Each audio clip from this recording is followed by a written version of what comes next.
Hello everyone out there, my name is Tushir Jain and I welcome you all to my channel Money Plant. I hope you all are doing very good. तो guys, आज की video में हम Adani energy solutions का जो fundamental analysis है, जो उसके फाइनेंशियल्स हैं, उसके बारे में डिस्कस करेंगे। हम जानते हैं कि अडानी एनर्जी सॉल्यूशंस क्या बिजनेस करती है, कितना उसका मार्केट कैप है, कुछ एक हम रेशियोज के बारे में डिस्कस करेंगे। उसके बाद मैं आपको इसकी जो बैलेंस शीट है एंड प्रॉफिट एंड लॉस के फिगर्स है उसके बारे में थोड़ा डिस्कस करना चाहूँगा। तो चलिए वीडियो को स्टार्ट करते हैं। ठीक है, सबसे पहले हम जो अडानी एनर्जी है उसके बारे में समझते हैं कि वो क्या काम करती है। Adani energy solution Adani portfolio group की एक कंपनी है जो कि मल्टी डायमेंशनल ऑर्गेनाइजेशन है with presence in various facets of energy domain. ये बेसिकली क्या काम करते हैं, पावर ट्रांसमिशन करते हैं, डिस्ट्रीब्यूशन करते हैं, smart metering and cooling solution. Adani energy is India's largest private transmission company. ठीक है, ये हमने बिजनेस का छोटा सा ओवरव्यू दे दिया। अब देखते हैं कि इसका पोर्टफोलियो क्या है बिजनेस का। एक है इनका पावर ट्रांसमिशन, दूसरा है पावर डिस्ट्रीब्यूशन। पावर ट्रांसमिशन इनके अकाउंट का 31% ऑफ द रेवेन्यू अकाउंट करता है, जबकि पावर डिस्ट्रीब्यूशन 62% रेवेन्यू इनका पावर डिस्ट्रीब्यूशन से ही आता है। तो मतलब ज़्यादा काम इनका पावर डिस्ट्रीब्यूशन का है एंड पावर ट्रांसमिशन इनका 31% अकाउंट करता है। ठीक है, अब जैसे कि मैंने अपनी पहले वीडियोस में भी आपको कुछ रेशियोज के बारे में डिस्कस किया था, इसमें हम डिस्कस करने वाले कुछ रेशियोज के बारे में। सबसे पहले हम डिस्कस करेंगे मार्केट कैप के बारे में। जिस समय मैं वीडियो रिकॉर्ड कर रहा हूँ उस समय अडानी एनर्जी की जो मार्केट कैप है वो है आपकी 1,13,981 करोड़। तो मतलब लार्ज कैप का ये शेयर है। एक पॉइंट हमारा ये हो गया। दूसरा आता है हमारा करंट रेशियो। जैसे मैंने बताया था कि मेरे अकॉर्डिंग जो एक्सेप्टेबल फिगर्स है करंट रेशियो की, एटलीस्ट 1:1 आपका करंट रेशियो होना चाहिए। ठीक है, तो इस केस में आपका करंट रेशियो आपका 1.01 है। तो मतलब ठीक है, आपका रेशियो 1 से कम नहीं हुआ, ये तो 1 के अबव ही है, थोड़ा अबव है बट ठीक है। इसका मतलब हो गया कि कंपनी के पास करंट रेशियो का फॉर्मूला होता है current assets by current liabilities. इस रेशियो का मतलब हो गया अगर हमारे पास 10 रुपए की करंट लाइबिलिटीज है तो उसके लिए हमारे पास 100 रुपए के करंट एसेट्स पड़े हुए हैं। तो करंट रेशियो भी इस कंपनी का एक्सेप्टेबल अच्छा है। ठीक है, अब बात करते हैं हम डेट इक्विटी रेशियो की। मैंने ऐसे बताया था कि मेरे according debt equity ratio acceptable जो है आपका 2:1 का होना चाहिए मैक्सिमम। उससे ज़्यादा अगर आपका डेट इक्विटी रेशियो होता है तो कहीं ना कहीं ये थोड़ी चिंताजनक बात हो जाती है। ठीक है, तो इस कंपनी का 2.93 डेट इक्विटी रेशियो है। ठीक है, तो 2.93 का हम डिपिट करना चाहें तो उसका मतलब ये हो गया कि अगर आपके पास 1 रुपए की इक्विटी है तो आपके पास 2.93 रुपीज़ का आपके पास डेट है। ठीक है, मतलब 100 रुपए का अगर आपके पास इक्विटी शेयर होल्डर फंड है तो आपके पास 293 रुपीज़ का डेट है। ये थोड़ा एक्सेप्टेबल लिमिट से ज़्यादा है। हो सकता है कंपनी थोड़े लोन्स फाइनेंस कर रही हो। अभी हम देखते हैं इसकी बैलेंस शीट फिगर्स में क्या आता है इसका। फिर बात करते हैं पायरेट्रॉस्की स्कोर की। एक्सेप्टेबल स्कोर 7 एंड अबव होना चाहिए इसका। 3 and below 3 is bad for the company. इसका पायरेट्रॉस्की स्कोर जो है अभी 8 है, तो कंपनी के मतलब फाइनेंशियल स्ट्रॉन्ग है, फाइनेंशियल्स अच्छे हैं। फिर आता है रेवेन्यू कम से कम कंपनी का 10% होना चाहिए। इस केस में रेवेन्यू इसका 24.9% है, तो रेवेन्यू ग्रोथ भी कंपनी की अच्छी है। अब हम बात करते हैं ROCE की, which is return on capital employed, कि मतलब 1 रुपए की कैपिटल एम्प्लॉय करके कंपनी उस पर कितना रिटर्न जनरेट कर पा रही है। इस केस में ये है आपका 9.30% एंड मेरे अकॉर्डिंग ये रेशियो एटलीस्ट आपका 15% तो होना चाहिए।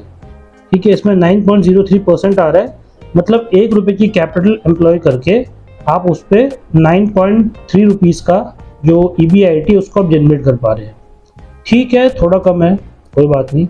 फिर बात करते हैं पैग रेशियो की। पैग रेशियो मेरे according less than 1 is under value and more than 1 is over value. इतना एक्सेप्टेबल लेवल होना चाहिए। एंड जबकि इस कंपनी का पैग रेशियो आपका 6.57 है, तो मतलब ये कंपनी का शेयर प्राइस मार्केट में हाईली ओवर वैल्यू साइड पर है। इसकी balance sheet profit and loss है, उसके बारे में आपसे डिस्कस करूंगा। तो चलिए सेकेंड पार्ट की तरफ बढ़ते हैं। सेल्स थी इसकी 11,097, 21 में है 9729, 22 में है 10,960, 23 में 12,995 एंड 24 में 16,607। तो सेल्स का एक इंक्रीजिंग पैटर्न ही है, तो सेल्स इसकी गुड साइड पे है, सेल्स को लेकर कोई डाउट नहीं है। अब हम एक बार जो उसका प्रॉफिट आफ्टर टैक्स है उसको देख लेते हैं। प्रॉफिट आफ्टर टैक्स कितना बन रहा है इसका। 2019 में है, कब क्या, 1 सेकेंड, 2020। ठीक है, 2020 में प्रॉफिट आफ्टर टैक्स था इसका 706, 2021 में है 1289, फिर है 1235, 1280, 1195। तो प्रॉफिट में देखा जाए तो इसकी इतनी ग्रोथ नहीं है, प्रॉफिट का लेवल ऑलमोस्ट तो कांस्टेंट ही आ रहा है। तो प्रॉफिट के साइड से इसमें न्यूट्रल रहेंगे इसमें, क्योंकि प्रॉफिट में इतनी ग्रोथ कंपनी देखने को नहीं मिल रही है। ऑलमोस्ट इसका जो स्टेबल प्रॉफिट है वही इसमें चल रहा है, ठीक है। बाकी जो इसकी EBIT की EBITDA की फिगर्स हैं वो आपकी स्क्रीन पे आ रही है, उसको मैंने कैलकुलेट करके वहाँ पे शो कर रखा है, ठीक है। मैंने रिस्पेक्टिव फिगर्स ईयर 2020, 21, 22, 23 एंड 24 ये पिछले 5 सालों की मैंने आपके सामने EBITDA फिगर्स भी इसकी प्रेजेंट करके दे दी है। अब हम एक बार इसकी जो बैलेंस शीट फिगर्स है उस पर चलते हैं। बैलेंस शीट में सबसे पहले हम देखेंगे इसकी equity share capital. As our previous rule हमारे रिजर्व्स और सरप्लस ज़्यादा होना चाहिए, equity share holder equity share capital कम होनी चाहिए, वो कंपनी के फाइनेंशियल्स को अच्छा डिपिक्ट करके देती है। पहले इक्विटी शेयर कैपिटल देखते हैं, 1099.81, 1099.81 ये सारे फिगर करोड़ में आपकी, 1099.81, 23 में 1115, 24 में भी 1115, तो ठीक है, शेयर कैपिटल भी ऑलमोस्ट कांस्टेंट ही है।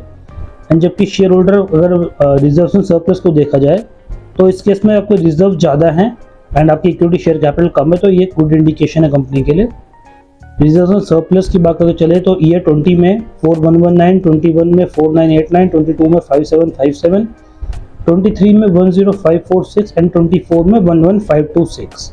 तो ठीक है, कंपनी रिजर्व भी इंक्रीजिंग साइड पे ही है, ठीक है, एंड कैपिटल भी इसकी कम है।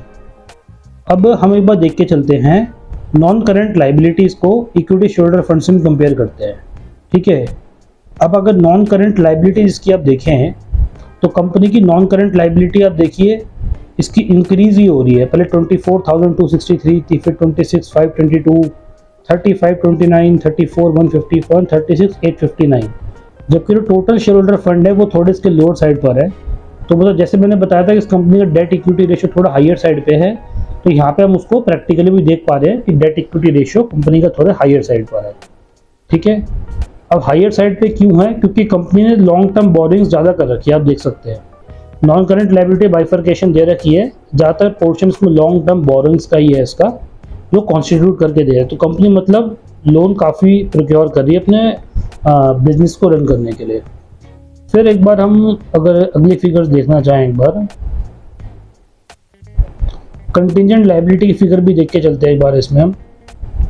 जैसे मैंने बताया, कंटिजेंट लायबिलिटी वो लायबिलिटी होती है जिसके बारे में हम श्योर नहीं है कि वो लायबिलिटी फ्यूचर में इनकर होगी या नहीं होगी, बट हमें कहीं ना कहीं ऐसा लगता है कि वो लायबिलिटी मैच्योर हो सकती है एंड उसको अगर हम मेजर भी कर सकते हैं तो उसको बुक्स और अकाउंट्स में हम रिकॉर्ड करते हैं अपने, ठीक है। तो 2020 में इसकी कंटिजेंट लायबिलिटी 4695 थी, फिर 4355 हुई, 3717 हुई, 7890 हुई, एंड अभी जो करंट फाइनेंशियल के अकॉर्डिंग इसकी कंटिजेंट लायबिलिटी 0 है जिस समय वीडियो में रिकॉर्ड कर रहा हूँ। तो एक टाइप से अच्छी बात है, कंटिजेंट लायबिलिटी का अमाउंट इसका 0 हो गया है, ठीक है। बाकी आप भी अपडेट रहिएगा, जब फाइनेंशियल अगर इसकी अपडेट होती है तो कंटिजेंट लायबिलिटी फिगर्स 0 है, कुछ और आती है उसकी। एक अगर लास्ट पॉइंट हम करंट एसेट्स और करंट लायबिलिटीज को भी अगर देखना चाहें इसके एक बार, तो आप अगर करंट एसेट्स की टोटल फिगर लेके चलें तो आप देख सकते हैं कि 8685, 4999, 5642, 890 से 9618 इसकी करंट एसेट्स हैं। करंट लायबिलिटीज के कंपैरिजन में आपकी मतलब अगर 8685 आपके 2020 में है करंट एसेट्स, तो करंट लायबिलिटी आपकी इसमें 5886 की है। तो कहने करंट एसेट्स आपके इसमें हायर साइड पे काउंट हो रहे हैं। लेटेस्ट ईयर के देख के जाए 2024 का, तो करंट एसेट्स हमारी है इसमें 9618 की एंड करंट लायबिलिटी है 8016 की। तो 1 के अबव भी करंट रेशियोज का आ रहा है, तो करंट एसेट्स और करंट लायबिलिटी का प्रोपोर्शन भी इस कंपनी में अच्छा है। तो गाइस यही था अडानी एनर्जी सॉल्यूशंस के बारे में। हमने इस कंपनी के जो फंडामेंटल्स है उसको डिस्कस किया, साथ ही साथ में हमने इसकी balance sheet and profit and loss के फिगर्स को भी देखा कि कंपनी का फाइनेंशियल वीक है या स्ट्रॉन्ग है। तो मेरे कंक्लूजन के अकॉर्डिंग कंपनी के फाइनेंशियल्स अभी तक तो अच्छे हैं, बट कंपनी की जो बोरोइंग्स है वो थोड़ी इसके भी हायर साइड पे है, तो हमें थोड़ा उस पॉइंट ऑफ व्यू से केयरफुल रहना पड़ेगा। बाकी ओवरऑल तो कंपनी अभी अच्छा परफॉर्म कर रही है एंड शेयर थोड़ा इसका अभी ओवर वैल्यू साइड पर है। तो गाइज ये वीडियो को कैसी लगी जरूर मुझे आप कुछ चीज़ के बारे में कमेंट सेक्शन में बता सकते हैं। एंड अगर आपको कुछ भी डाउट है इस वीडियो से रिलेटेड, जरूर मुझसे आप उस चीज़ के बारे में कमेंट सेक्शन में पूछ सकते हैं। एंड इसी प्रकार के इन्फॉर्मेटिव वीडियोस के लिए बने रहेगा मेरे चैनल मनी प्लान के साथ। Thank you so much.